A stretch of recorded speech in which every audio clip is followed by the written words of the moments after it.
GT Holidays, South India's #1 travel brand. You know you are special when you're with GT Holidays. Salem மாநகராட்சியில் smart city திட்டத்தின் கீழ் அரசு கட்டிடங்களின் மேற்கூரைகளில் solar பேனல்கள் பொருத்தி அதன் மூலம் மின்சாரம் உற்பத்தி செய்யும் திட்டம் கொண்டுவரப்பட்டது. இதற்காக 2.69 கோடி ரூபாயில் திட்ட மதிப்பீடு தயாரிக்கப்பட்டது. இத்திட்டத்திற்கான டெண்டர் படிவங்கள் 2019 ஜனவரி 1ஆம் தேதி முதல் 2019 பிப்ரவரி 6ஆம் தேதி வரை பெறப்பட்டன. டெண்டரில் கலந்து கொண்ட நிறுவனங்களில் 2.41 கோடி ரூபாய் குறைந்தபட்ச விலை புள்ளி குறிப்பிட்டு இருந்த சேலம் நெத்திமெட்டை சேர்ந்த delta roto tech private limited என்ற நிறுவனத்திற்கு டெண்டர் வழங்கப்பட்டது. சோலார் பேனல் கிரிட்டுகள் விநியோகம், பொருத்துதல், சோதனை, 5 ஆண்டுக்கான இயக்கம் மற்றும் பராமரிப்பு உள்ளிட்ட பணிகள் இந்த ஒப்பந்தத்தில் அடங்கும். 6 மாதத்திற்குள் சோலார் பேனல்கள் பொருத்தப்பட வேண்டும் என்று ஒப்பந்ததாரருக்கு உத்தரவிடப்பட்டது.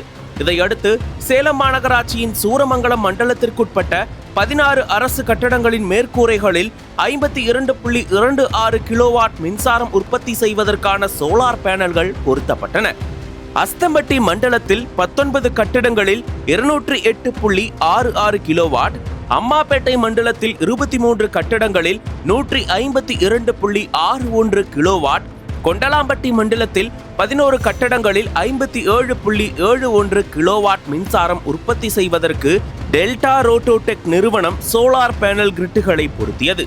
மொத்தம் 69 கட்டிடங்களின் மேற்கூரைகளில் சோலார் பேனல்கள் பொருத்தப்பட்டன. கடந்த 2019 ஆகஸ்ட் மாதம் சோலார் மின் உற்பத்தி திட்டத்தை அப்போதைய முதல்வர் எடப்பாடி பழனிசாமி தொடங்கி வைத்தார். ரூஃப்டாப் சோலார் ப்ராஜெக்ட் தொடங்கி 5 ஆண்டுகள் முடிவுற்ற நிலையில் தற்போதைய நிலவரம் குறித்து நக்கீரன் நடத்திய நேரடி கள விசாரணையில் பல திடுக்கிடும் தகவல்கள் கிடைத்தன. சேலம் பொன்னம்மாப்பேட்டை நகர்ப்புற ஆரம்ப சுகாதார நிலையம், வாய்க்கால் பட்டறை ஆரம்ப சுகாதார நிலையம், மணக்காடு மகளிர் மாநகராட்சி மேல்நிலைப் பள்ளி ஆகிய கட்டடங்களில் ஆய்வு செய்தபோது சோலார் பேனல்கள் பெயரளவுக்கு தரையில் கிடத்தப்பட்டு இருந்ததே தவிர அதற்கான மீட்டர், மின்சார உற்பத்திக்கான இணைப்புகள் வழங்கப்படாமல் பயனற்று கிடப்பது தெரிய வந்தது. மணக்காடு தொடக்கப்பள்ளி, மணக்காடு சமுதாய கூடம், பாவடி ஆண்கள் மேல்நிலைப் பள்ளி கட்டிடங்களில் பொருத்தப்பட்ட சோலார் பேனல்கள் திருடு போய்விட்டதாக 2022 நவம்பர் 8ஆம் தேதியும் பாவடி ஆண்கள் மேல்நிலைப் பள்ளி கட்டிடத்தில் பொருத்தப்பட்ட சோலார் பேனல்கள் சமூக விரோதிகளால் உடைக்கப்பட்டதோடு மின் இணைப்பு கம்பிகள் திருடப்பட்டதாக 2020 ஜூலை 21ஆம் தேதியும் மாநகராட்சி மற்றும் காவல்துறையில் புகார் அளிக்கப்பட்டுள்ளது. அதன் பிறகு இங்கு புதிதாக சோலார் பேனல்கள் பொருத்தவோ புகாரின் மீது எந்த ஒரு நடவடிக்கையும் எடுக்கப்படவில்லை. சேலம் மிட்டாப்புதூர் நடுநிலைப் பள்ளியில் கடந்த 2023ஆம் ஆண்டு கட்டுமானம் மற்றும் மின்கசிவு காரணமாக எலக்ட்ரிக்கல் பணிகள் நடந்துள்ளன. அப்போது பள்ளி மேற்கூரையில் பொருத்தப்பட்டு இருந்த சோலார் பேனல்களை கழற்றி சுவர் ஓரமாக சாய்த்து வைக்கப்பட்டு இருந்தது தெரிய வந்தது. கட்டுமான பணிகள் முடிந்து 2 வருடங்கள் ஆகியும் சுவரில் சாய்த்து வைக்கப்பட்ட பேனல்கள் இன்று வரை கேட்பாரற்று கிடக்கின்றன. அழகாபுரம் புதூர் தொடக்கப்பள்ளி, அல்லிக்குட்டை நடுநிலை பள்ளிகளில் கூடுதல் கட்டடம் கட்டும் பணிகள் நடந்தபோது சோலார் பேனல்கள் கழற்றப்பட்டு விட்டன.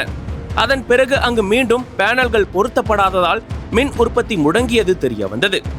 சோலார் பேனல்களுக்கான இன்வெர்டர் துண்டிக்கப்பட்டது, தீக்கிரையானது, திருடு போனது, கட்டுமான பணிகளால் பேனல்கள் பிரிக்கப்பட்டது என 41 கட்டடங்களில் கடந்த 3 ஆண்டுகளுக்கு மேலாகவே மின் உற்பத்தி பணிகள் நடைபெறவில்லை. சேலத்தை சேர்ந்த சமூக ஆர்வலர் தாதகாப்பட்டி சிவராமன் RTIயில் பெற்ற தகவலில் மேற்கூரைகளில் சோலார் பேனல்கள் நிறுவியதன் மூலம் கடந்த 2024 ஆகஸ்ட் வரை 2.14 லட்சம் கிலோவாட் ஹவர் மின்சாரம் உற்பத்தி செய்யப்பட்டதாக மாநகராட்சி தரப்பில் தெரிவிக்கப்பட்டுள்ளது. அதே நேரம் ராம்நகர் தொடக்கப்பள்ளி கட்டிடத்தில் சோலார் பேனல் பொருத்தப்பட்டு உள்ளதாக மாநகராட்சி நிர்வாகம் தகவல் அளித்துள்ளது. ஆனால் அங்கு பள்ளிக்கூடமே இல்லை என்பது நமது ஆய்வில் தெரிய வந்தது. அம்மாப்பேட்டை அண்ணா மருத்துவமனை, அஸ்தம்பட்டி மண்டல அலுவலக கட்டிடங்களில் சோலார் பேனல்கள் பொருத்தப்படாமலேயே பொருத்தப்பட்டதாக பொய்யான தகவலை RTIயில் தெரிவித்துள்ளது. இது தொடர்பாக ரூஃப்டாப் சோலார் ப்ராஜெக்டை ஒப்பந்தம் எடுத்த டெல்டா ரோட்டோடெக் நிறுவனத்தின் நிர்வாக இயக்குனர் சுப்பிரமணியை தொடர்பு கொண்டு கேட்டோம். எங்களுக்கு ஒப்பந்தத்தில் என்ன சொல்லப்பட்டதோ அந்த பணிகளை முடித்து கொடுத்து விட்டோம். ரூஃப்டாப் சோலார் ஒப்பந்தம் உள்பட 7 விதமான பணிகளை முடித்த பிறகும் இன்னும் 10% பில் தொகை மாநகராட்சி நிர்வாகம் வழங்காமல் பாக்கி வைத்திருக்கிறது. நிலுவைத் தொகையை கேட்டு மாநகராட்சிக்கு கடிதம் எழுதி இருக்கின்றோம். கட்டுமான பணிகள் காரணமாக சோலார் பேனல்கள் கழற்றப்பட்டு இருந்தால் அப்பணிகள் முடிந்த பிறகு மாநகராட்சி நிர்வாகம்தான் தகவல் அளிக்க வேண்டும். சீரான இடைவெளியில் நாங்களும் பராமரிப்பு பணிகளை மேற்கொண்டு வருகிறோம். பிரிக்கப்பட்ட சோலார் பேனல்களை மீண்டும் பொருத்தும் போது அதற்கான செலவுகளும் இருக்கின்றன என்றார் சுப்பிரமணி. ரூஃப்டாப் சோலார் ப்ராஜெக்ட் மூலம் ஆண்டுக்கு 60 லட்சம் ரூபாய் மின்கட்டணம் சேமிக்கப்படும் என்று சேலம் மாநகராட்சி தரப்பு கூறியிருந்தது. ஆனால் இத்திட்டம் அமலுக்கு வந்த 3 ஆண்டுகளுக்கு உள்ளாகவே முடங்கி போனதும் எதிர்பார்த்த பலனை தரவில்லை என்பதும் தெரிய வந்துள்ளது. மாநகராட்சியின் அலட்சியம், மெத்தன போக்கால் மக்கள் வரிப்பணம் 2.41 கோடி ரூபாய் வீணடிக்கப்பட்டு உள்ளது நமது கள ஆய்வில் தெரிய வந்துள்ளது. இது தொடர்பாக சேலம் மாநகராட்சி ஆணையர் இளங்கோவனை தொடர்பு கொண்டு கேட்டபோது இது பற்றி விசாரித்து சொல்கிறேன் என்றார். அதன் பிறகு தொடர்பு கொண்டபோது வாக்காளர் பட்டியல் திருத்த பணிகள் முடிந்த பிறகு பேசுகிறேன் என்றார்.